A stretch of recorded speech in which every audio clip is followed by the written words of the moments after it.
Mga kapuso, alam nyo bang tayo mga taxpayer ang nagpapasweldo sa mga opisyal ng gobyerno, kabilang yung mga nanalo sa katatapos lang na eleksyon 2025.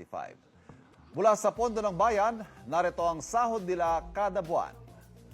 Ang mga senador at miyembro ng House of Representatives o mga kinatawan ng mga distrito at mga party list nasa ilalim ng Salary Grade 31 ayon sa Department of Budget and Management.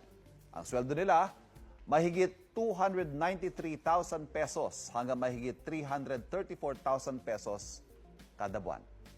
Kung Senate President naman o kay House Speaker, mas mataas pa ang sahod dahil sila ay kabilang sa Salary Grade 32. Mahigit 347,000 pesos hanggang mahigit 398,000 pesos buwan-buwan. Kabilang naman sa Salary Grade 30 ang mga gobernador ng mga probinsya. Ang sahod nila mahigit 203,000 pesos hanggang 226,000 pesos.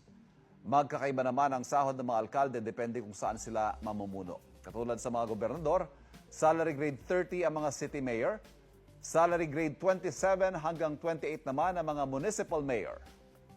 Nasa mahigit 142,000 pesos hanggang mahigit 178,000 pesos yan kada buwan.